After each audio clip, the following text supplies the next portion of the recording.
അമേരിക്കയും ഇറാനും തമ്മിൽ ഉരുണ്ടുകൂടിയ യുദ്ധസാധ്യതകളൊക്കെ അവസാനിപ്പിക്കാനായിട്ടുള്ള പല ശ്രമങ്ങളും നടന്നു. അങ്ങനെയാണ് ഒമാന്റെ തലസ്ഥാനമായ മസ്കറ്റിൽ ഒരു ചർച്ച നടന്നത്. പക്ഷേ ഈ ചർച്ചയിൽ അനുകൂലമായ തീരുമാനം ഉണ്ടായെന്നും തീരുമാനം ഉണ്ടായില്ലെന്നുള്ള രണ്ട് അഭിപ്രായമുണ്ട്. രാമേന്ദ്ര സാറുണ്ട്, പി എസ് സാറുണ്ട്. എങ്ങനെ കാണുന്നു സാർ ഇതിനെ? പ്രത്യേകിച്ച് ഒന്നും ആ ചർച്ചയിൽ സംഭവിച്ചിട്ടില്ല. ആകെ സംഭവിച്ചത് ചർച്ച പോസിറ്റീവായിരുന്നു, ഇനിയും ചർച്ച തുടരും എന്ന് ഇറാന്റെ വിദേശകാര്യമന്ത്രി അബ്ബാസ് അരാക്ചി പറഞ്ഞു.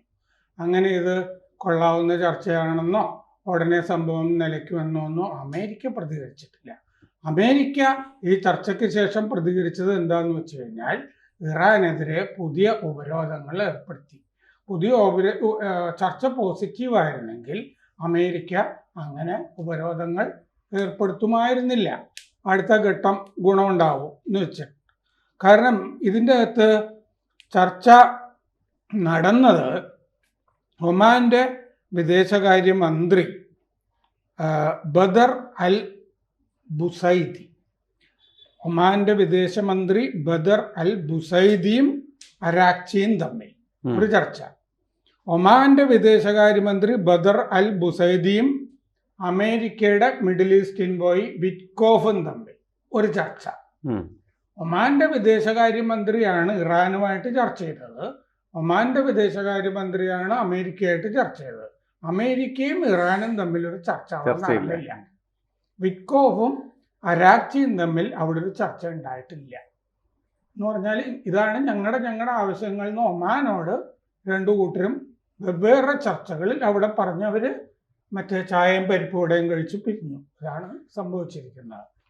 അപ്പോൾ ഇതിൻ്റെ അകത്ത് അമേരിക്കയുടെ സെൻകോമിൻ്റെ മേധാവി അഡ്മിറൽ ബ്രാഡ് കൂപ്പറും ചർച്ച ചെയ്യും. ഓരോരുത്തരുടെ ചർച്ചയിൽ കൂട്ടത്തിൽ ഇരുന്നിരുന്നു എന്ന് റിപ്പോർട്ടുകളിൽ പറയുന്നുണ്ട്. അപ്പോൾ ഇത് കഴിഞ്ഞിട്ട് പുതിയ ഉപരോധം ഈ ചർച്ചയ്ക്ക് ശേഷം അമേരിക്ക ഏർപ്പെടുത്തിയിരിക്കുന്നത് എന്താണെന്ന് വെച്ച് കഴിഞ്ഞാൽ ഈ എണ്ണക്കച്ചവടം, ഇറാനിൽ നിന്ന് ഗോസ്റ്റ് ഫ്ലീറ്റ് എന്ന് പറയുമല്ലോ, പ്രേത കപ്പൽ ഇന്ധന ടാങ്കർ വ്യൂഹങ്ങൾ, അതുവഴി എണ്ണക്കച്ചവടം നടത്തുന്ന 15 കമ്പനികൾക്കെതിരെ ഒരു ഇന്ത്യൻ കമ്പനിയുണ്ട്. അതിൻ്റെ അകത്ത് 15 കമ്പനികൾക്കെതിരെ 14 ടാങ്കറുകൾക്കെതിരെ ഉപരോധം ഏർപ്പെടുത്തുകയാണ് ചെയ്തിരിക്കുന്നത്. എന്ന് പറഞ്ഞാൽ ഇറാനെ വീണ്ടും കഴുത്തിന് കുത്തിപ്പിടിക്കുന്ന പരിപാടിയാണ് അമേരിക്ക ചെയ്തിരിക്കുന്നത്. ഇറാൻ ഒരു കാരണവശാലും എണ്ണക്കച്ചവടം ആരുമായിട്ടും നടത്തിക്കൂടാ എന്നുള്ള വാശിയിലാണ് 15 കമ്പനികൾക്കും 14 ടാങ്കറുകൾക്കുമെതിരെ പുതുതായിട്ട് ഉപരോധം അമേരിക്ക ഏർപ്പെടുത്തിയിരിക്കുന്നത്. ഇത് ഓയിൽ, പെട്രോകെമിക്കൽസ് കച്ചവടത്തിൽ ഏർപ്പെട്ടിരിക്കുന്ന എൻറ്റിറ്റീസിനെതിരെയാണ് ഉപരോധം ഏർപ്പെടുത്തിയിരിക്കുന്നത്. ഇതിൽ ഇന്ത്യയിലെ ഒരു ഷിപ്പിംഗ് മാനേജ്മെന്റ് കമ്പനിയും ഇതിൻ്റെ അകത്ത് പെടും. ഈ ഷിപ്പിംഗ് മാനേജ്മെന്റ് കമ്പനി ഇന്ത്യയിലത്തത് വന്നത് എന്താന്ന് വെച്ച് കഴിഞ്ഞാൽ കാമറൂണിന്റെ കൊടിയുമായിട്ട് സഞ്ചരിക്കുന്ന ഒരു എണ്ണക്കപ്പൽ ബെനഡിക്റ്റ്, അത് മാനേജ് ചെയ്യുന്നത് ഇന്ത്യയിലൊരു കമ്പനിയാണ്, ഇന്ത്യക്കാരനാണ് എന്ന് കണ്ടിട്ടാണ്. അത് ആകാശ് അനന്ത് ഷിൻഡെ എന്ന് പറഞ്ഞ ഇന്ത്യക്കാരൻ ആണ് അതിൻ്റെ മാനേജർ എന്ന് കണ്ടുപിടിച്ചിട്ട് ഈ ഷിൻഡെക്കെതിരെ ഉപരോധം ഏർപ്പെടുത്തിയിട്ടുണ്ട് അമേരിക്ക. അപ്പോൾ ഈ 2025 സെപ്റ്റംബർ മുതൽ നവംബർ വരെ 3 തവണ ഈ കാമറൂൺ കൊടിയുള്ള ബെനഡിക്റ്റ് എന്ന് പറഞ്ഞ എണ്ണക്കപ്പൽ ഇറാനിൽ നിന്ന് എണ്ണ കടത്തി എന്നാണ് അമേരിക്കയുടെ ആരോപണം. അതുകൊണ്ടാണ് ഇതിൻ്റെ അകത്ത് ഇന്ത്യ കപ്പൽ വന്നിരിക്കുന്നത്. പിന്നെ അമേരിക്ക ചെയ്തിരിക്കുന്ന ഒരു അമേരിക്കക്കാരനും ഇനി ഇറാനിൽ ഉണ്ടാകരുത്, എല്ലാ അമേരിക്കക്കാരും ഇറാനിൽ നിന്ന് പലായനം ചെയ്യണം എന്ന പുതിയ ഉത്തരവ് വന്നിട്ടുണ്ട്.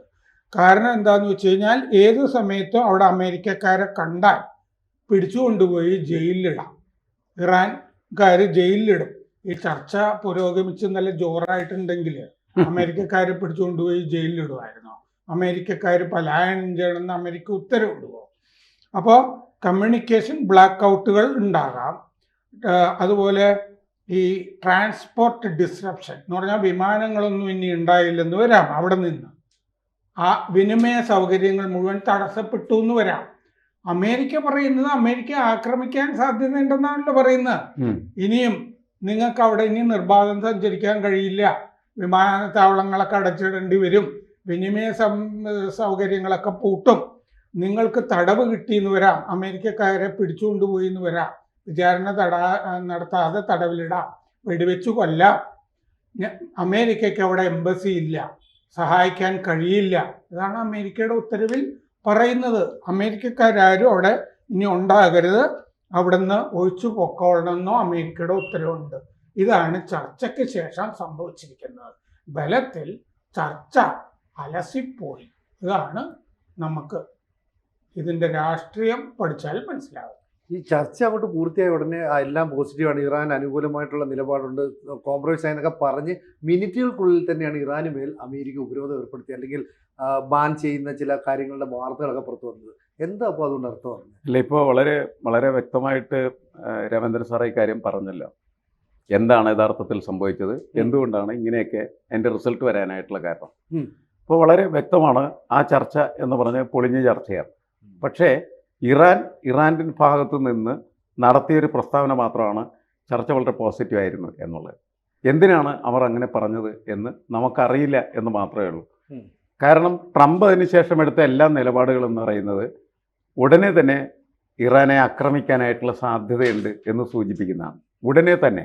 അതിന് വേണ്ടിയിട്ടാണ് അമേരിക്കൻ പൗരന്മാരോട് അവിടെ നിന്ന് നിങ്ങൾ ഒഴിഞ്ഞു പോകണം, നാളെ അവിടെ കിടന്ന് നിലവിളിച്ചാൽ നിന്നെ രക്ഷപ്പെടുത്താൻ ഞങ്ങളുണ്ടാവില്ല എന്നാണ് പറഞ്ഞതിൻ്റെ അർത്ഥം. എന്ന് വെച്ചാൽ ഞാൻ ഇവിടെ ആക്രമിക്കാൻ തുടങ്ങുന്ന സമയത്ത് അമേരിക്കക്കാരായിട്ടുള്ള ഏതൊരു പൗരനെ കിട്ടിയാലും മറ്റൊരു പിടിച്ചിട്ട് ജയിലിലിടും. കാരണം എന്ന് വെച്ചാൽ നാളെ ബാർഗെയിൻ ചെയ്യാനായിട്ട് ഇത് ഒരു ഒരു ഒരു സാധനമായി മാറും. അതാണ് അവരുടെ പ്രധാനപ്പെട്ട ലക്ഷ്യം. അപ്പോൾ അതുകൊണ്ട് അതിനൊന്നും വഴങ്ങരുത്, ആ രീതിയിലുള്ള അവസ്ഥയിലേക്ക് പോകരുത് എന്നൊക്കെ അമേരിക്കക്കാർക്ക് നിർദ്ദേശം കൊടുത്താൽ അതിൻ്റെ അർത്ഥം ട്രംപിൻ്റെ നിലപാട് വളരെ വ്യക്തമാണ്. അടുത്ത ദിവസം ആക്രമിക്കാനുള്ള സാധ്യതയുണ്ട്. പക്ഷേ ആക്രമണം ഉണ്ടാവണമെന്നില്ല. കാരണം ഇനിയും ഒരുപാട് ചർച്ചകൾ നടക്കാം. കാരണം ആത്യന്തികമായിട്ട് അമേരിക്കയുടെ ആഗ്രഹം എന്ന് പറയുന്നത് ഇറാനെ മുട്ടുകുത്തിക്കുക എന്നുള്ളതാണ്. ആക്രമിച്ചാൽ പ്രത്യാക്രമണം ഉണ്ടാകാൻ സാധ്യതയുണ്ട്.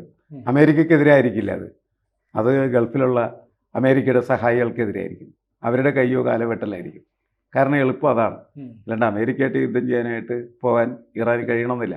പക്ഷേ ഇറാൻ അറബ് രാഷ്ട്രങ്ങളിൽ അമേരിക്കൻ ബേസുകൾക്കെതിരെ ആക്രമണം നടത്തും. ആ ആക്രമണം എന്ന് പറയുന്നത് സ്വാഭാവികമായിട്ടും അറബ് രാഷ്ട്രങ്ങളുടെ നാശത്തിലേക്കായിരിക്കും പോകുന്നത്. ഇതുപോലെ ഇസ്രായേൽ എന്നുവെച്ചാൽ ഒരു യുദ്ധം അവിടെ ഉണ്ടായിക്കഴിഞ്ഞാൽ ഇറാൻ കത്തും, ഒപ്പം ഇറാനിൻ്റെ ചുറ്റുമുള്ള ഈ പ്രദേശങ്ങളൊക്കെ കത്തുപിടിക്കാനുള്ള സാധ്യത കൂടുതലാണ്. അല്ലേ? അങ്ങനെയാണ് അതാണ് സംഭവം. ശരിക്കും പറഞ്ഞു കഴിഞ്ഞാൽ ഇപ്പോൾ ഇറാനും അമേരിക്കയും തമ്മിലുള്ള ഈ ഒരു സംഘർഷം വളരെ രൂക്ഷമായി നിൽക്കുകയും അമേരിക്ക പടക്കപ്പലുകളുടെ ഒരു വ്യൂഹം തന്നെ അവിടെ കൊണ്ട് ഇടുകയും ഒക്കെ ചെയ്ത് കഴിഞ്ഞപ്പോൾ ഏത് നിമിഷവും ആക്രമിക്കുന്നു. പക്ഷേ അവിടെ ഈ അയത്തുള്ള അലി ഖമനയി പറഞ്ഞത് ഞങ്ങളെ തൊട്ട് കഴിഞ്ഞാൽ തിരിച്ചടി വളരെ ശക്തമായിരിക്കും, ഞങ്ങളുടെ വിരലുകൾ ട്രിഗറിൽ അമർന്നിരിക്കുകയാണെന്നൊക്കെ പറഞ്ഞു. അപ്പോൾ വെല്ലുവിളി വരെ ഇറാൻ നടത്തിയിട്ട് അമേരിക്ക അതിൽ നിന്ന് പിൻവാങ്ങുന്നു, പേടിച്ചു പോകുന്നു എന്നുള്ള തരത്തിൽ നരേറ്റീവുകൾ ഉണ്ടാവില്ലേ? ഇതിൻ്റെ അകത്ത് എന്താണെന്ന് വെച്ചാൽ പേടിക്കുന്നതിൻ്റെ മാത്രമല്ല, പുതുതായിട്ട് അവിടെ കപ്പലുകൾ വന്നുകൊണ്ടിരിക്കുകയാണ്, യുദ്ധക്കപ്പലുകൾ. സന്നാഹം പൂർത്തിയായി കഴിഞ്ഞാൽ പിന്നെ ആക്രമണമാണല്ലോ നടക്കേണ്ടത് അവിടെ. ഇത് ഈ യുദ്ധക്കപ്പലുകൾ വന്ന് വളഞ്ഞിരിക്കുകയാണ് ഇറാന്. അങ്ങനെ വളഞ്ഞിരിക്കുമ്പോഴാണ് ഈ ഷിയാകളുടെ മോസ്ക് പാകിസ്ഥാനിൽ ആക്രമിച്ചത് ഇന്നലെ. എന്ന് പറഞ്ഞാൽ ഇറാനെതിരെ പാകിസ്ഥാനിൽ അടി കൊടുത്തിരിക്കുകയാണല്ലോ. അമേരിക്ക ഇറാനെതിരെ ആക്രമണം നടത്തുമ്പോൾ പാകിസ്ഥാനും താവളമായിരിക്കും അമേരിക്കയെ സംബന്ധിച്ച്. അവിടെ നിന്നും വിമാനങ്ങൾ, കാരണം പാകിസ്ഥാൻ ഇറാനുമായിട്ട് അതിർത്തിയുണ്ട്. അവിടെ യുദ്ധം തുടങ്ങിക്കഴിഞ്ഞാൽ പാകിസ്ഥാനിലേക്ക് ആളുകൾ പലായനം ചെയ്തു തുടങ്ങുകയൊക്കെ ചെയ്യും. അപ്പോൾ ഇറാനെതിരായ ഒരു അടി നടന്നിരിക്കുന്നു. അതാണ് പാകിസ്ഥാനിലെ ഷിയകളുടെ മോസ്ക് ആക്രമിച്ചിരിക്കുന്നത്. ഷാഡോ ഫൈറ്റ് എന്നാണല്ലോ ഇതിന് പറയുന്നത്.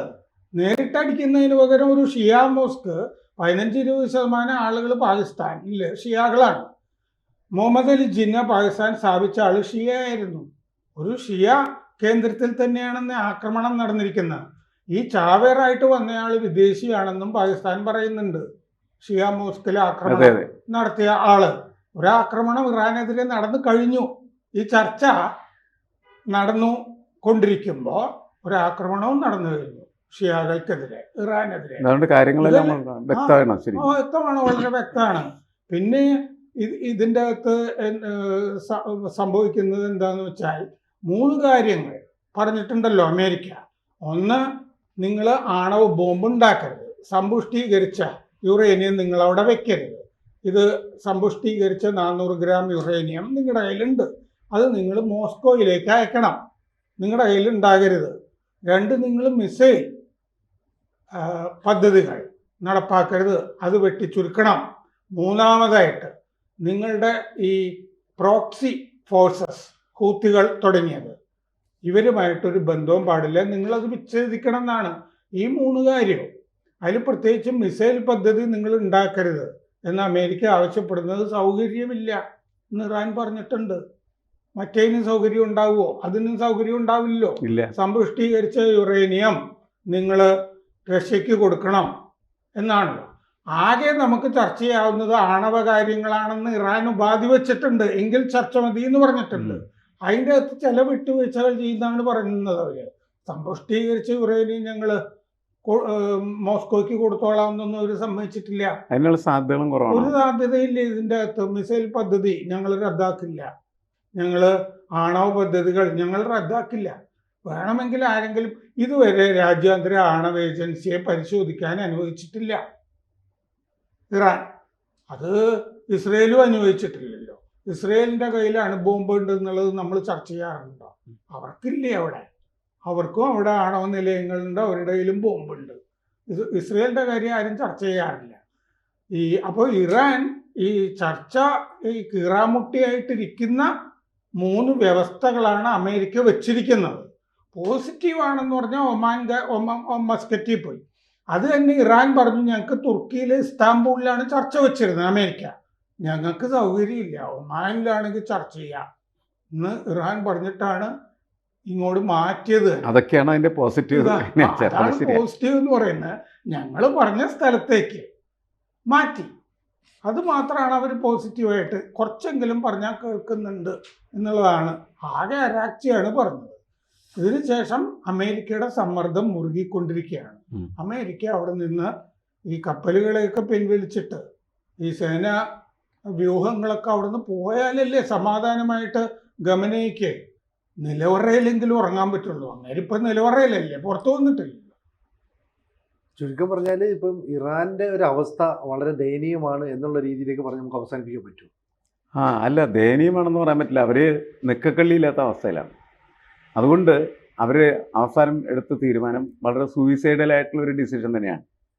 നിങ്ങൾ ആക്രമിച്ചാൽ ഞങ്ങൾ ആക്രമിക്കും, നിങ്ങൾ ആക്രമിക്കുമ്പോൾ ഞങ്ങൾക്ക് കത്തുപിടിക്കും, ഞങ്ങളെ കത്തിക്കാൻ വരുന്നവനെ അമേരിക്കയ്ക്ക് ധാരാളം കേന്ദ്രങ്ങളുണ്ട്. ഞങ്ങളെ ആക്രമിക്കും, ഞങ്ങൾ മാത്രമല്ല ഉള്ളത്, ഞങ്ങൾക്ക് ഞങ്ങളുടെ നിഴൽ സേനകളും ഉണ്ട്, അവരും ആക്രമിക്കും. നമുക്ക് യുദ്ധമായിട്ട് പോവാം എന്ന നിലപാടാണ്. അല്ലാണ്ട് അത് വേറെ മാർഗമില്ലതാണ്, ആൾട്ടർനേറ്റീവ് ഇല്ല. അപ്പം അതുകൊണ്ട് അങ്ങനത്തെ ഒരു പൊസിഷനിലേക്ക് ഇറാൻ വരുന്നു എന്ന് നമ്മൾ മനസ്സിലാക്കിയാൽ മതി.